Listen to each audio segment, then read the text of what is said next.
Hello YouTube. So we are going to do a Q&A today. I got some of these questions from my Instagram followers, and I have a long drive to Ohio to handle one of my lifters at the 2025 Women's Pro-Am. So I figured this would be a good time to do the question and answer. Maybe not the safest time, but I have 6 hours to kill, so let's get after it.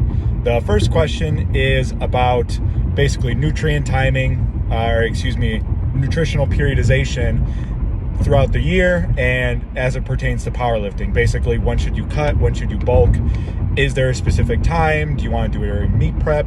How far out from a meet should you be doing these things?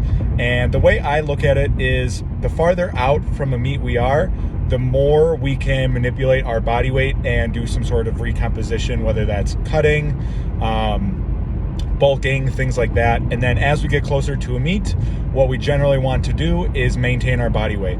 The reason being is that when we are cutting, that can generate a significant amount of fatigue. We don't want to be having any excess amount of fatigue going into a meet during meet prep, especially as we get closer. Conversely, with bulking, that will obviously reduce fatigue, but the problem becomes that depending upon the rate of gain, which should always be fairly slow, probably 1% of your body weight as a max per week.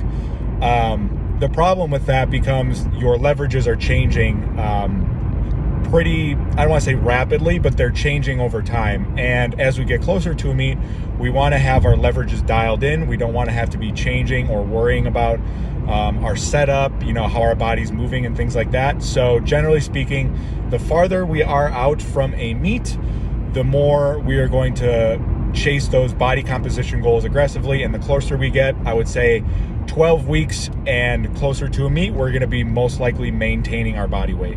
The next question is going to be thoughts on knee cave. Is it always meant to be avoided? Is it good or bad? So generally speaking, knee cave is not typically a bad thing. You'll see it more with smaller female lifters. Reason being is that females have a wider set pelvis than men due to the fact that women have to give birth through the birth canal, and that is called the Q angle, the angle of their pelvis, right? So you'll see it way more in women than in men, but the reason as to why it can happen is that your adductors, or the muscles on your inner thigh, they are large contributors to hip extension, almost more so than your glutes when we are coming out of the bottom of a squat. And the way they will aid in hip extension is through adducting your knees or bringing your knees closer into the midline, aka knee caving, as that will produce a hip extension moment arm. So that is why you will see that happen, and you'll see it happen more with women. I am okay with it as long as there is no pain associated with the movement. I think that it's somewhat inefficient because if you imagine there's no movement at all of what your knees whatsoever and you can just drive them straight into the ground, I think that's always going to be more efficient than some random movement or knee cave, or even some people driving their knees out. But overall, I don't think it's something to be necessarily avoided. It's just something that will happen to some lifters regardless of what you do, and you just kind of have to plan for it and expect it. Soft touch versus sink in the bench. I am team soft touch all day. However, I do have some lifters I coach that do a sink bench press. Reason being I am a fan of the soft touch is because, number one, you're demonstrating you have more control over the bar, and I think that it is more reliable and repeatable when we are going up to maximal weights versus with a sink bench press. What will tend to happen is people that sink will often tend to lower the bar almost not under control, and the degree to which they sink can be different rep to rep, and their touch point can be different rep to rep. So you have some different motor patterns being trained every single rep. Plus the fact that if you were to carry this concept over to squat, imagine if you were squatting and then you get yourself rounded over in the bottom and then try to pop it back up. All of us would pretty much agree that that's pretty inefficient, and bench press seems to be the one lift that tends to be it's acceptable on. So it's one of those things where I just carry over that mindset of I would rather have someone have a soft touch where things are more reliable, we're just staying tighter overall. It's easier for us to transmit force into the bar because there's no loss of tension and then a lifter is trying to regain tension magically during the hardest part of the lift. And I overall think it's just safer because many of the people that I see do a sync bench press, especially on the untested side, end up having or getting a massive pec tear. So that is why I tend to stray towards having people do the soft touch bench press. What are some key things to eat, drink, or do after a 2-hour weigh-in? So hopefully with the 2-hour weigh-in, you aren't cutting a large amount. Absolute max would be 5% of your body weight, but even less than that, like 2 to 3% is what I would be aiming for most individuals, especially the lifters that I coach. What you should be doing is rehydrating with a lot of water, a lot of electrolytes, being sodium, potassium, some calcium, magnesium, zinc, and the majority of the foods that you would be eating and drinking are going to be mostly carbohydrate based, very minimal protein and no fat. Reason being is that protein can be pretty satiating and it's going to interfere with the amount of food you can eat post weigh-in, and fat will generally just slow your digestion right after weigh-ins. Fat can be useful in order to stabilize your blood sugar, but we don't need it directly after weigh-ins. It's something we could probably eat an hour after once the rehydration drink or foods have already settled. Our stomach is good. We're already starting to fill back out, and we can now start reintroducing more of our normal foods that we eat and just skewing that ratio of food towards more carbs and less protein and fat. So overall, to recap, you should be skewing it towards a lot of liquids, specifically like carbohydrate drinks like Gatorlyte, Pedialyte, having a lot of minerals in those liquids, sodium, potassium, calcium, magnesium, zinc, and avoiding very high protein, very high fat foods for your post weigh-ins. How important is the wedge for conventional pulling? The wedge is important for every type of deadlift you do. You should be focusing on wedging for every rep you do, every set you do, because that is part of pulling slack out of the system, which is your body. So when we are wedging, we are trying to pull the slack out of our body so that when we actually go to break the floor off the ground, there's no unneeded movement coming from your body, right? So like your upper back isn't start to round and then the bar comes off the floor, or our knees don't shoot back and then the bar comes off the floor. You know, basically our body, if you were to think of it like a chain link, all the links are taut, meaning there's no slack in it, and whatever we pull on with that chain, it's gonna come right away, right? Like we're gonna be able to drag, whether that's, you know, like a boulder, a rock, something like that, versus if we have a lot of slack in the chain, we're gonna have to pull that slack out before we can even get that boulder to move. Now, if we take that analogy and apply it to lifting, we are the chain, and the thing we're trying to move is not a boulder, but it's the weights, right? It's the barbell loaded with plates. So the wedge is very important for both sumo, conventional, and I would say it is probably the most important for someone pulling on like a kabuki bar with a very wide sumo stance. I could say it's least important for someone pulling like conventional on a stiff bar, but to an extent they're all important. It's just varying degrees of importance, and I don't think I would ever say to someone that, yeah, you don't need to worry about wedging. It's an integral part of being a good deadlifter. All right, so what is the difference between RPE and percent-based training? Basically, RPE, rate of perceived exertion, we are trying to determine how hard a set was. Not necessarily how heavy it felt, but how hard it was.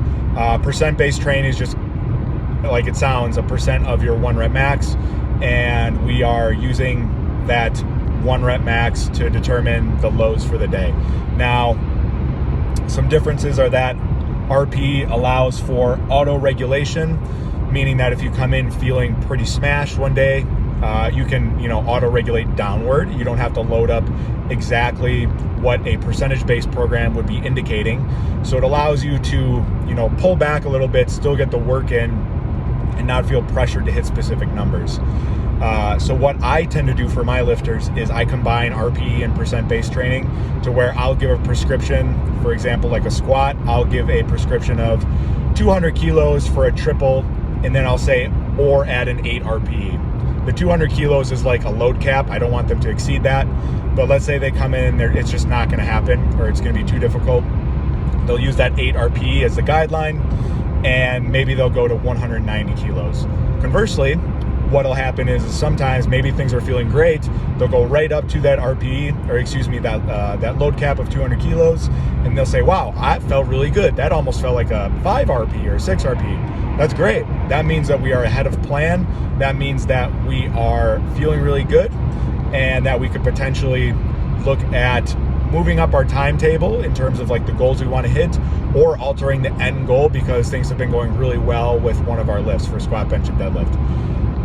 The point being is that RPE allows for auto-regulation based upon the day, and allows you to auto-regulate up or downward based upon how you feel. Now, how to get good at rating RPE, there are some ways to go about it, which would be like incorporating some AMRAPs that can be on the main lifts, that can be on our accessory lifts, and that's basically going to give us a lot of opportunities to determine how close we are to failure, because RPE is based off of failure. RPE 10 means there's no reps left in the tank. RPE 9 means there's 1 left. RPE 8 means there's 2 left, and so on and so forth. So we get to go through sets, or one set of like an AMRAP, and determine how close we are, how accurate we are with our ratings. And some people will find that they are wildly off. So that is one way to go off of RPE. It doesn't need to be perfect. It doesn't need to be, spot on every single time. It's something that you get better at as you go along. But that is, in general, in a nutshell, this 3-minute video here, the difference between RPE and percent-based training, and how you can kind of figure out your RPE for each lift. All right, this next one could probably be a video in and of itself, but what are the effects on your muscles and bones in the long term with concerns to powerlifting? What effects does powerlifting have on those structures? So there is something called Wolff's Law of Bone, which basically states, if my understanding is correct, that your bones will adapt to the demands placed upon them. So specific parts of your bones will become thicker, denser, less likely to break due to repeated stresses we place upon them. So someone that has, let's say, playing like tennis or something like that, may have a stronger elbow, for instance, than someone that's like a swimmer, right? Because they have that repetitive backhand motion, right? Just using it as an example. I don't know if it'll actually be the elbow, but basically our body adapts to the specific demands that we place upon it. And that goes for muscles as well, meaning that the tendons that we expose to stress will become thicker, more resistant to that stress. They will remodel and become stronger over time. So that is generally the effects of exercise. Now, powerlifting specifically, since we are in a sport, and the extent to which someone pushes their body is going to be individual, but in terms of like long-term effects of powerlifting, probably at the top of powerlifting, you're going to see a lot of orthopedic injury, specifically because we are no longer powerlifting for the sake of health. We are powerlifting to be competitive. We have specific numbers we want to hit. And because of that, we are throwing health and safety by the wayside. So you would probably expect at the higher levels of powerlifting, just like any other sport, you're going to see more injuries than someone that is a hobbyist. Now, I know powerlifting has a very low injury incidence rate compared to other sports, but there are still injuries, and that is something that needs to be mentioned, is that it's going to depend upon how competitive someone is, and the effects to which powerlifting has on the skeletal and muscle system are going to be, individual to the person. So that's a very general, broad way of looking at it, but your body's going to become stronger based upon the stresses that we put on, and we're going to adapt to those said stresses. And the magnitude to which we adapt or have maladaptation, meaning getting injuries, is going to be individual and based upon the lifter's goals. All right, and then the last one, would pin press be worth it if I'm struggling off the chest? Now, I'm going to assume that you mean If you are bringing the bar out of the rack, you are bringing it down, pausing it on the pins, and then pushing it back up. I'm gonna go ahead and say no. Reason being is that if people are struggling off the chest, I wanna see exactly how they're setting up, how they're using their leg drive, and the pin press does not really attack that aspect. And so what it mostly would be attacking is how you're lowering the bar and kind of like targeting specific weak points, so to say, or specific stall points. So generally speaking, when we are benching, we want to be using a lot of leg drive. Whether that's static or dynamic, that's a whole nother discussion, but we want to be using leg drive. And a lot of times, if we are missing off the chest, if the bar just isn't too heavy, right? If we just have been overshooting or just picking weights that are too heavy for us, oftentimes I see leg drive being a culprit as to why we may be missing off the chest, simply because we're letting our chest fall, either due to lack of leg drive or there's just not enough tension in our upper body due to the fact that we aren't using leg drive to support our arch. So it always kind of comes back to leg drive for me.